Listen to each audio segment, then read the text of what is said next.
Live.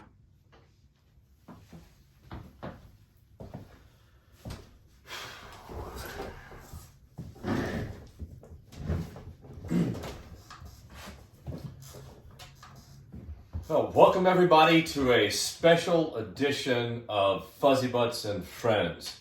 Ginger, this was not planned, was it? No, it was not planned. Never thought we would be having this discussion.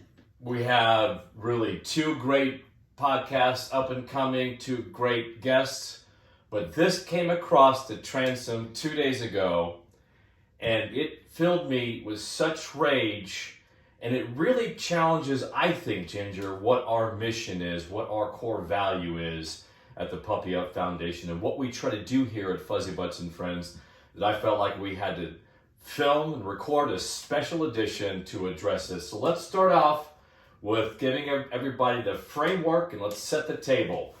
So some of you might be familiar with this tweet. I have this all taken from Twitter. This was from Bloomberg Economics, March the 13th. It only came across to my attention a couple of days ago. And the title is From Selling Your Car to Foregoing Chemotherapy for Your Dog. This person who wrote the article, Teresa, I'm not familiar with her last name. I can't really see it unless I have my glasses on. It could be Gillarducci, but... It could be. Not really relevant or germane to the discussion. She has tips on how, I think it's a she, has tips on how to beat inflation. So basically, this person has written an article on how to save money in highly, super high, super abnormal inflationary times. And so this is the quote taken from the third paragraph of the article. If you're one of the many Americans who became a new pet owner during the pandemic, you might want to rethink those costly pet medical needs. It may sound harsh, but researchers actually don't recommend pet chemotherapy, which can cost up to $10,000 for ethical reasons. And Ginger, that's the tweet.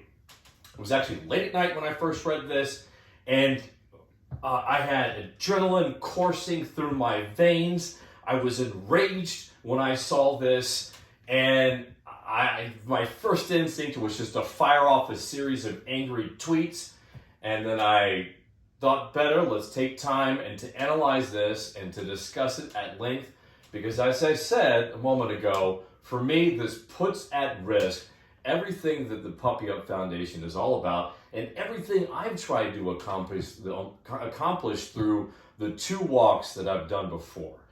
So, there's a lot for us to cover on this episode of Fuzzybutts and Friends. Again, I apologize, this was not on the production schedule, but it needs to be addressed. So, why don't we start off with the tweet itself? What do we know about the author and the editor? Not a lot, not a ton. Okay. I don't...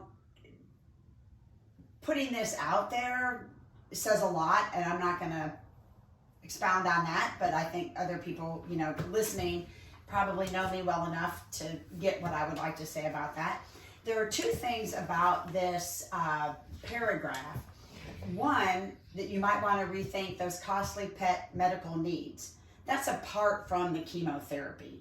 Is this person talking about your regular vet visits, your yearly vet visits? So how you interpret that, so set aside, let's break this down kind of section by section. So you can find all of this. We're going to put the author and the editor that allowed this to get out there in the public domain. We're going to put all of this up in the show notes on this podcast. We're actually going to I've actually invited in my public official response to this on Twitter, at 2dogs2000 miles, it's your big doge.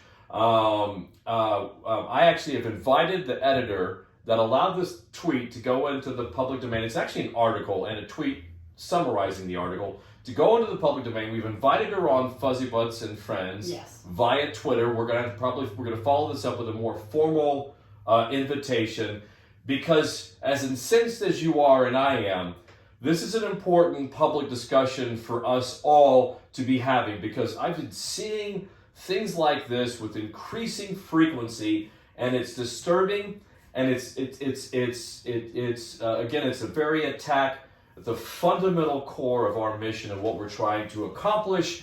And what's interesting, Ginger, is when I first started my first walk from Austin to Boston, I thought, well, I'd just go and educate people about cancer and our companion animals, right? I lost a dog, Malcolm, to metastatic bone cancer, and I thought that that's what I would do, walk from town to town. But as I walked across 16 states and talked to so many veterinary oncologists and talked to so many pet owners that had lost so many of their loved ones, both human and companion animal, to cancer, I realized that on a much larger level, really what I was doing, my mission has been, the problem that I think we're seeing right here is how we value companion animals in our society. So I think that sets the table pretty good on how we want to start this episode of Fuzzybutts and Friends. So let's let's keep breaking down this tweet. So where you started out was, okay, so if you've got a pet during the pandemic, the first thing that this author says is you might want to rethink these costly pet medical needs. Rethink those costly pet medical needs. So does that sound like the first thing? Is how do you interpret that? Is she saying, well, just start denying them the medical needs in the first place, right? Is that how you interpret that? That's exactly how I interpret it. Instead of saying, hey, you don't have to buy the expensive toys. Your dog doesn't have to have 15 outfits for things. Instead, it's let's just rethink their medical needs. Right. Which, coming from a Humane Society background and somebody who has valued pets my entire life, that doesn't make sense. Animals, your pets, they all need some type of medical need.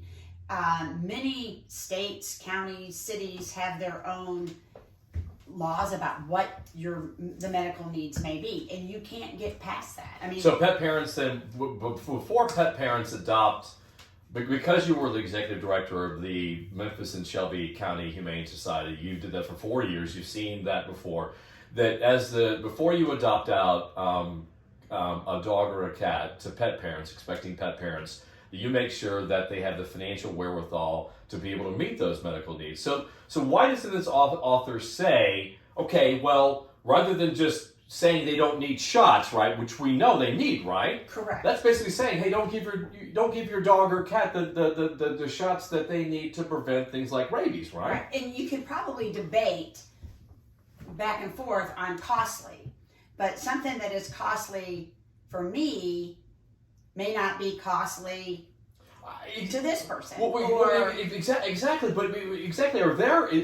Is there like a trend out there, unbeknownst to me, that people are somehow getting unnecessary medical procedures for their companion animals? Or is there like a trend of cosmetic surgery out there for that people aren't all medical needs essential to the care? Actually, there are some cosmetic. No, I'm saying medical, but those are not medical needs. It's Correct. not a medical need. Correct. But if it's a medical need, then you need to have it done. But there are some cosmetic things. I understand what you're saying. Like, for example, there are some dogs that have a snout they have to have some cosmetic things because they can't breathe, or yeah. But you know more about the animal world than I do. Yeah. I'm obviously you're the expert here. I'm way out of my zip code. But the message should have been, hey, rather than adopting in the first place, just don't even attend to some of those medical needs, which I don't know about most pet parents. I can't speak for most pet parents, but I don't go out and pay for medical bills or take my kids, Hudson and Grayson. Grayson and Indiana. Hudson's one who just lost cancer. We'll get to that later. I don't take them out to the veterinarian unless it's absolutely necessary or is preventative, so on and so forth. I don't want to belabor that point. So that was that. Do you have any more thoughts on that first sentence? That's just sentence number one. Folks. No, not necessarily. I could go on. Yes, we can go on, and we don't want to belabor. So moving on to the one that really tooled me pretty damn good. Exactly. Apology for the use of the word. I'm going to try to keep this PG rated because I don't want to have to go through the time and expense to edit this. But I got to tell you, I'm shaking right now with adrenaline. I feel that course of anger and rage, and everything I can do to contain it and stay focused, super focused on breaking down what I think is going on here and what they're really saying here. And Ginger, you can give your own thoughts about that. But let's go to the second part of this sentence, and I want to do this. I want to go through this first. So it may sound harsh. Well, thanks for that. That preemptive, compassionate preface. It may sound harsh, but researchers actually don't recommend PET chemotherapy, which can cost up to $10,000 for ethical reasons. Okay, first of all, the easy thing. I want to go to the first part first. Chemotherapy can cost a lot more than cancer care can cost a lot more than $10,000. So that's factually incorrect. I don't know. We don't know what the average is, but it can get very expensive. So there is truth to that. So that part of it without chemotherapy. Exactly. Yeah. Precisely. Yeah. Cancer care, just like in humans, cancer care is expensive in our companion animals.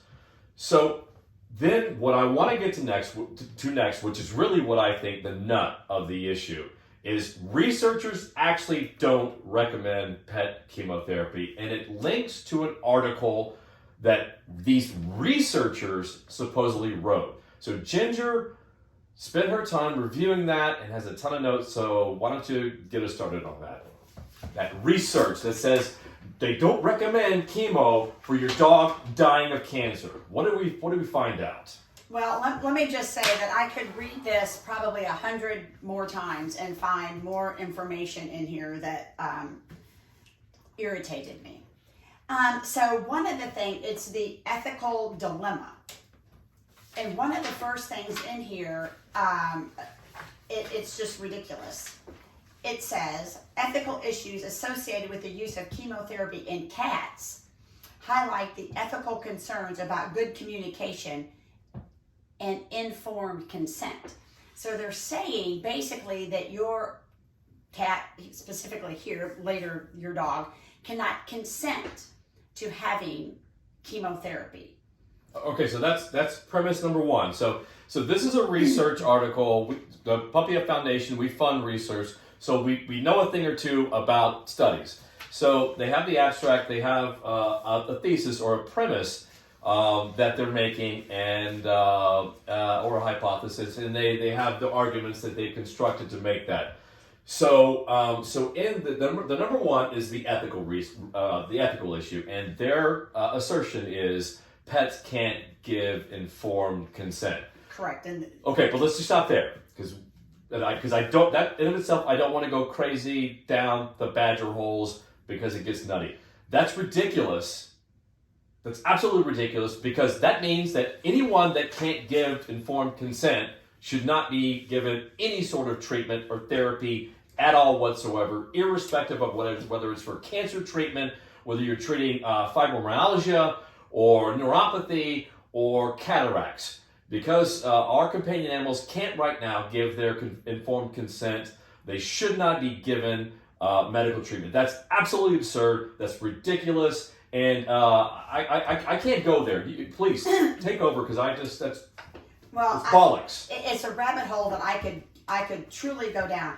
But one of the premises also that they say, it says it is considered unlikely that an animal would choose to suffer from the chemotherapy. Now, yes, chemotherapy does have side effects. The side effects of chemotherapy are not in animals, are not as severe as they can be in humans. Every animal, every human reacts differently to chemotherapy.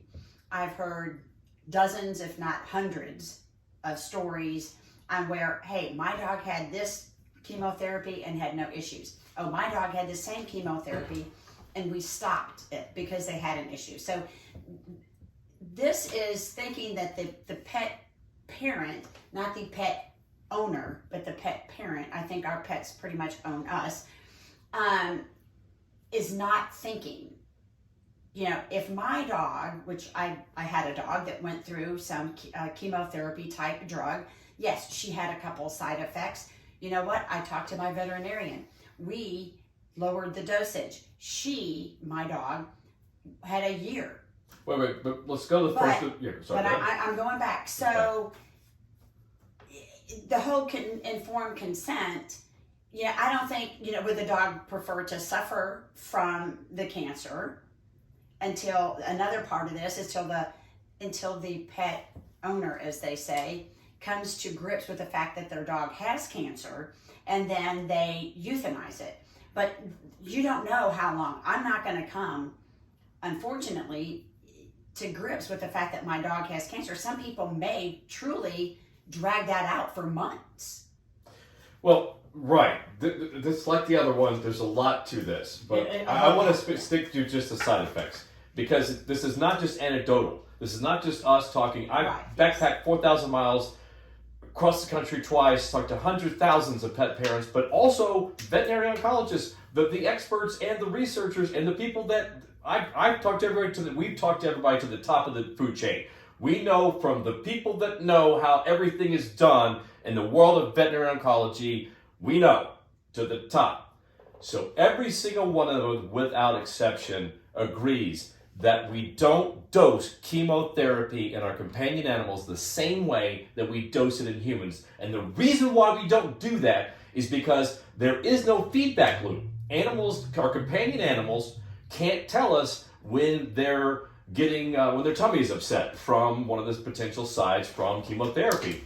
It is a toxin, it is a poison, it has side effects, but for the same purpose that we give it to humans. And again, this is another absolutely ridiculous argument, because there isn't a single medicine out there that doesn't have side effects. So by extension, let's not give any medication to anybody because it makes them hurt worse. The game of it, the outcome, the forecasted, anticipated outcome of therapy is that you may hurt in the beginning, but you get well in the long term. I butchered that. That's a horrible way to say it. I'm sorry, but I didn't have time to script this. And as you can tell, I'm still so seething with anger that I'm trying to settle down and remain focused. It's such a passionate topic to me. Also, with our pets, as with humans, the dose, if your pet gets sick, they back off on a dose. So, you may not, and the outcome may be different, because your pet could not tolerate a higher dosage of the chemotherapy, or, anyway, so they back off on it. And that, exactly, and that's that feedback loop, that relationship that the pet parent has with the veterinary oncologist and the pet themselves. And that is the third issue that you mentioned that's also in this study, is poorly informed pet parents. But that's why in the world of veterinary oncology, we have board certified oncologists that can inform pet parents so that they can make the best decision for their companion. Isn't that correct? Yeah, absolutely.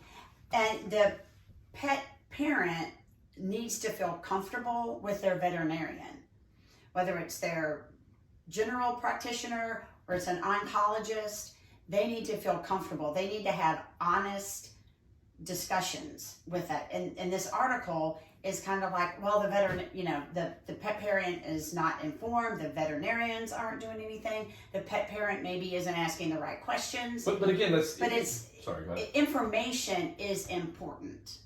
But that's universal, though. That's true in the human cancer world, because I can assure you, I've met so many human people that have gone through have gotten a cancer diagnosis, and it's been a very same thing. Is that it's been hard for them to get the information that they needed and want to make the right medical decisions. So a paucity or a lack of access to the proper information that a pet parent can make the right medical decisions for their loved one, for their companion. That's a problem that is addressed through the 400, probably more than 500 member strong board certified veterinary oncologists that are a part of the VCS, the Veterinary Cancer Society. So that in of itself, that's another point that's just completely ridiculous. It's not endemic to our companion animals.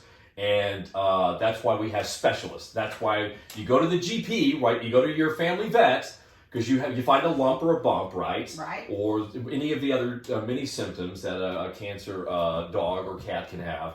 And so you go to your GP, and the GP says, oh, well, let's go get that biopsy. And then if you get the horrific news that it looks like there's some weird cells going on there, and indeed it's a tumor of some type, that's when you get the referral and you go to the specialist, the board-certified veterinary oncologist that knows how to treat this and knows how to get what the gold standard of treatment is. And like you said, in your case with one of your kids, is that they know that if there is suffering or there is a negative response or side effect to the treatment or therapy, because it is still treatment and therapy, it's not poison, it's treatment, is the long range goal or outcome. And so they come in, they get the treatment, you make whatever dose adjustments to the dose, and then you continue to administer that chemo. And if it still doesn't work, or you're not getting whatever your intended or expected outcome is, then you try another form of therapy, right? Because there are some dogs, there are some companions out there, because we want to look at this both ways, right? There aren't any valid reasons or any excuses for putting this tweet up ever. But yeah. I'm trying to stay away from that. So, but there are some valid things that we need to talk about, and dosing is important, because all forms, the three major forms of treatment, cancer therapy, are harmful and they're hurtful. Correct. Surgery, radical surgery, you're cutting flesh. You're cutting tissue that's normal, because you've got to get clean margins. So you cut normal tissue so you can get the entire tumor. Well, you're doing damage to the organism. So you're actually hurting the organism. Well, that's radical surgery, because you want to get clean margins, right? Number two is radiation. Radiation, as you know, can cause cancer, for God's sakes. Well, that clearly hurts. It was the case with Murphy. Hell, not only did IMRT in Murphy's case not only not work after 28 days of that, it created another type of cancer. So there's nobody in this world that knows that cancer therapy can hurt your loved one than me. And you've lost 8 of your loved ones to cancer. Yes. And I'm trying not to cry, too. We shouldn't be having this conversation now in 2022, for God's sakes. Look, God has nothing to do with this. So, one of the things we did want to discuss were the side effects, and we've covered those. But there's side effects, as you said, with any medication. That's why they come with all this stuff that'll tell you what it is. All right, I'm trying to refocus. Okay, we made a list of the arguments that this person made, or some of them are being made. And the financial issues was another one, correct? So if the pet parents can't afford community care for, and then that's another reason. Yeah, okay, let's address that one. That the chemotherapy is expensive. Well, as we said earlier, cancer treatment, whether you're using chemotherapy, is expensive. So it's like ethical. Should the parent actually do it, because it could affect their life? If they use their, let's just say $10,000 that they had saved up for something, a new car or whatever, and they use that money, how's that going to affect the quality of the pet parent's life? I don't think that it is anybody else's business who wrote this or who wrote that, how it affects me financially if I'm not asking them for money. Right, it's a resource allocation, right? Why should I tell you how to use your resources as it pertains to your family? It's not my concern. It's not anyone's concern. Exactly. How I use my money and I allocate it, I might choose to eat peanut butter and jelly for the rest of my days to offset the cost of chemotherapy or any other pet medical need that might be costly. That's just, this whole thing is ridiculous. Well, there are people, that have adopted animals because of the pandemic, You know what? They were at home because we couldn't go anywhere with those animals they adopted. So now they have a bond with that animal, and this person is saying, "Oh, forget all about that. Just forget that." Forego the medical because needs. we're not. Oh, because that might cost you $200 that maybe you couldn't give it. You're not spending somewhere else now that might benefit somebody. We'll get to that in a second because that's a whole other area. Exactly. I'm not going to go down that rabbit hole. I will, because I'm getting it all out as much as I can. So, but let's stick on that. Financial, you're right. It's nobody's business how you spend your money and allocate your resources on loved one. If you want to give your son or daughter $100,000, whatever, give them a trust fund for $1 billion, whatever the case, it's not anyone's concern at all. But the other more important thing is that we have tools out there that are available to pet parents that can help them afford the high cost. Because again, for me, that $10,000 is a lowball number. That's a lowball number. I've lost 3 dogs to cancer. It's a low number. But there are tools out there. The first and easiest one is insurance. And I don't want to get into a discussion about that, but insurance now is a viable option for pet parents. It's affordable. And more importantly, the reimbursements, they're pretty good now. It used to be only a couple of grand, but now some of them up to $7,000, so on and so forth. It's actually a viable option for pet parents. So there are also some wonderful nonprofits out there, such as the Fetchy Cure in Richmond. Just a number of wonderful nonprofits that also help pet parents that are in financial dire straits, afford the high cost. And I say high. This is for your pets. Pets, that's a fraction of what it costs for a human cancer treatment. So it's not really that high. But there are tools and resources. We're going to put some of those in the show notes. We need to make a note. Please make a note to include those in the show notes. We're going to hit this. We're going to keep this going. This is the start of something big. I don't think they had any idea what this started. At least not with me. I'm sorry, I don't mean to yell. I get loud. I'm passionate and I get loud. Okay, so that was financial tools. All right, so next, what do we want to talk about next, other than the art in the actual? Did we cover the research article and the assertions and the claims that they made? Pretty much, yeah. Just one of the things in here. I think it's pretty interesting. It goes back to what I was saying about the animal bond. One of the things in here that's a deterrent for treating your dog with chemotherapy is because you may have to go back and forth to the veterinarian many times. Would be the least of my concern on how many trips I had to go to the vet. Most veterinarians have pretty flexible hours. I mean, they're not flexible, but they're open from 7 to 6 or whatever. So you could go on a lunch hour, go in the morning before work. A lot of people are still working from home, so take a little bit of a longer break. It's just, but aren't they? It's just ridiculous. Okay, so now to the point where they're just trying to find any and all reasons or excuses, and that really gets to the biggest point, and that is, what is the purpose? What is the purpose? Why are they doing this? What is the purpose and reason behind this tweet? And this is where I want to weigh in. And again, you can help me from going down too much of a badger nest, because things like this don't happen for a reason. This is an excerpt from Bloomberg Economics, and they're giving advice to pet parents. So why would they be telling pet parents? Well, as we know right now, that we're going through a hyperinflationary period in our country.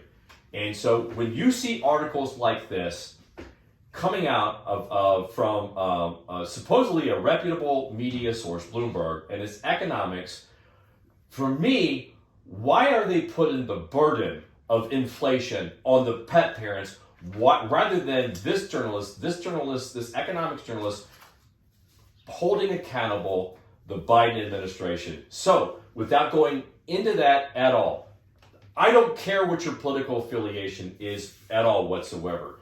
But what you don't get to do is you don't get to use pets as fodder, as something to sacrifice for your political purposes. And to me, that smacks of exactly what they're doing here. And that pisses me off more than the fact, no, almost as much as the disinformation and the outright, I'm going to say outright lies, because they say researchers actually don't recommend. I can assure you, and I put this in my tweet, there isn't a single damn research or clinically practicing veterinary oncologist or even researcher in the field of veterinary oncology that would ever recommend that you don't get treatment for your pet with cancer, unless, of course, and I have to put that it's terminal and there actually is, they have no quality of life. So we have to put that in there, correct? Exactly. And it may, no amount of money or treatment can help them if they're terminal. I had a dog like that. There was nothing that I could do. And in fairness of this, they do recommend palliative treatment or care, exactly, and so on and so forth. They do. Right, and I do want to try, because we know some other people, and we know research, and we want to be fair. And I don't think the purpose of this article was political. I don't think the purpose of that research was political. I think it maybe was an ethical thing. This tweet, on the other hand, was politically motivated. I've been around the block a number of times. And that's exactly what's going on here. So that's the unfortunate. And I tell you what, again, without going into much, because I don't have time for politics. I don't have time. We spend all of our time on dogs and the future of our companion animals in society.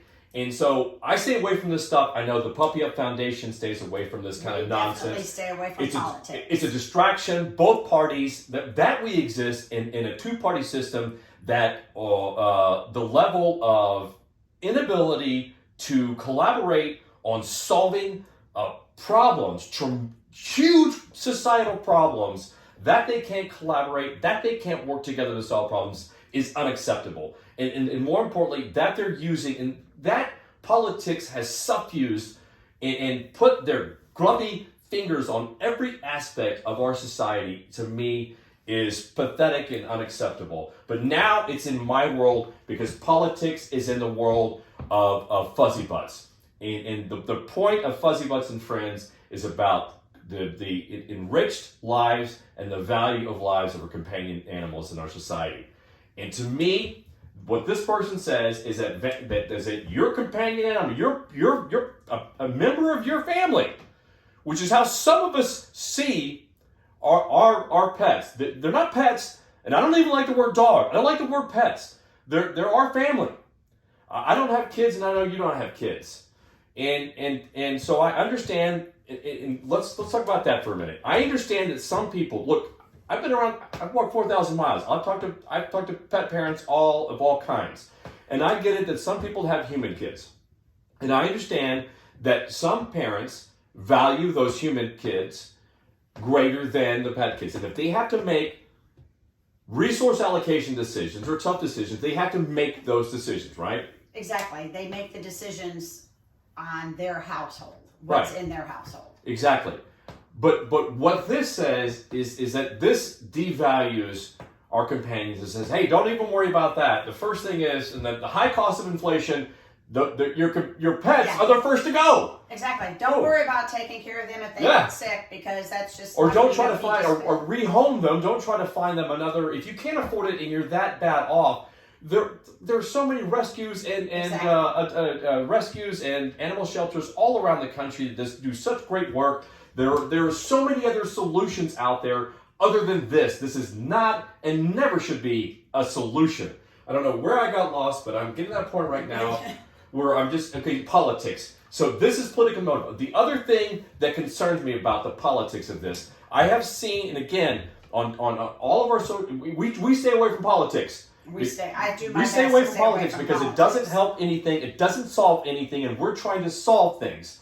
So the other thing I've seen, Ginger, is I've seen people talk about this, make the same argument because they have this limited resource mentality, that the world is overpopulated, you shouldn't have human children anymore, and you probably shouldn't even be adopting pets, but if you do, my God, if you can't afford them, well, they're the first to go. So there's some people that have this zero-sum mentality, that we just aren't going to be able to afford our companions in the future, so let's just get rid of them. Have you seen that or heard of that? Do you have any idea what I'm talking about? You look at me like I'm Well, I'm a conspiracy theorist, and I'm not. No, because you know what? There were just some things, and I hate to say it, but sometimes I live in my own bubble. So you read more, you're out there, you get more of this than I do. I just hope that that's not. Well, the same as think about this. True, there are some people that are trying to move us towards a more vegan and bug and using bugs as a form of nutrient and diet nutrition in our society. But their argument is that there are limited resources on this planet, which there are, but we've seen that we can grow those resources, and we know we can. But their argument is, they're making the same argument, is that we should all go to basically insect protein-based diet. And we're not there yet. Maybe that we need to make these decisions at some point in the future. I'm not going to knowingly eat a bug. Okay, but that's not really where I was going. This is the future because all I think about are dogs in the future. So we're not there yet. There may be an apocalyptic scenario at some point, somewhere, that this may, I'm sorry, again, trying to dial it down. There may be at some point some apocalyptic scenario where this may become a real issue, where we have to make tough decisions about how we allocate resources in our society. That may be possible, but we're not there yet. And so when we're not there yet, I always look at something like this and say, this is someone pushing an agenda on pet parents, and it has to stop. Because there's a term that I can't stand that we use now. It's lost all meaning, is normalizing things. But I understand how people are using it. We can't let this be normalized. We can't let this enter into the public discussion. I'm sorry.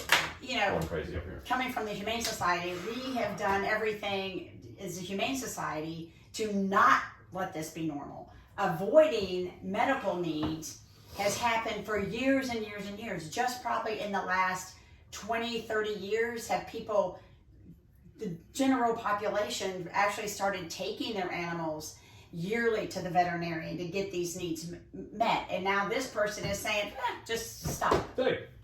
Just stop. Right. This person wants to undo all the progress that we've made. Sorry. This person wants to undo all the progress. It's so hard just to mitigate me. As you know, it's so hard to mitigate me. I lost my point. Oh my God. And so it's insane. It's insane. You're right. We're not there yet, and we can't normalize this. We've made so much progress by getting pet parents to take their pets in, to get annual checkups, to get vaccinated. We just been talking about vaccinations all around this country for humans, and now vaccinations is what this for our companions is what this person supposedly might be saying. Hey, forget about that. So we've made so much progress, and this is the opposite of progress. I'm sorry. Go ahead. Well, on the vaccinations, in some areas of the country, rabies is horrible. In some areas of the country, you don't have to have your dogs vaccinated for rabies. For God's sake. But what if these people they don't get their dogs rabies shots? And you can go back and forth, and there's a debate on whether the dog needs as many vaccines as we actually give them, and I can work on talk about that forever too.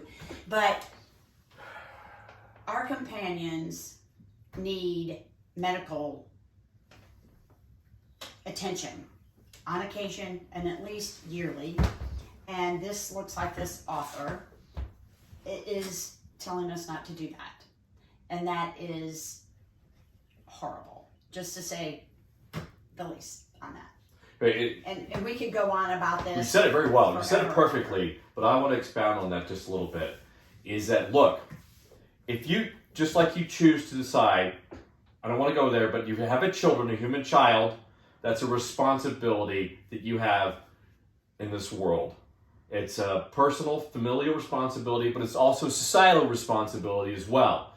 When you make that choice, when you adopt a companion animal, a dog or a cat, or you buy one, which that's another discussion, you can do that as well, is you have a responsibility to that. And that includes anticipating economic changes in non-inflationary times and inflationary times, because the economy is going to change.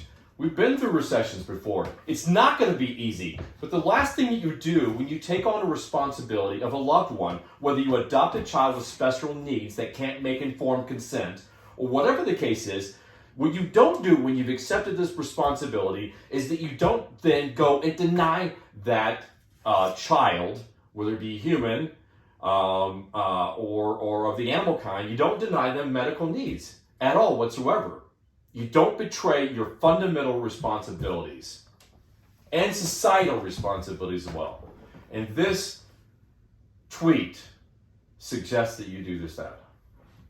Exactly. All right. I think we could go on for on and on. We are going to go on and on. This is just the beginning. Again, we have a lot to say. We have a lot because every stakeholder, this puts everything on the line. There should be no politics and pets. We have to agree on that. Politics and pets are no politics, and I think other areas as well in society in this life, but I don't want to go there. But pets is that's what I do know, and that's what I'm about. That's my mission. So don't put politics and pets at all, and so this is the beginning of this discussion. We can't permit that. And that we're going to invite the editor that approved this, allowed this tweet to happen, this article to get published, and this tweet to promote it. We're going to try to get them on Fuzzybutts and Friends. Let's go through the action items so I can stay focused. We're going to try to get them on Fuzzybutts and Friends. God, my hands are shaking. I'm still so angry. We're going to try to get them on Fuzzybutts and Friends, and then we're gonna take this to veterinary oncologists and talk to them. We're going to invite them to rebut this as they should. And talk about the minor risk of cancer treatment in companion animals. So we're going to do that. And then we're going to probably have some pet parents on that have talked about their treatments, some that have had good experiences, and maybe let's have some that have not had good experiences. We're going to get it all out there. This is now a public discussion that we're going to take ad infinitum, and we're going to take it all the way. Because this puts everything on the line. How we value our companions in society is what this tweet is all about. And on that note, Ginger, it's time to say thank you for joining us for this special edition of Fuzzybutts and Friends. Puppy up, and hell yeah, we'll talk soon. Puppy up. Yeah. Boom. There it is.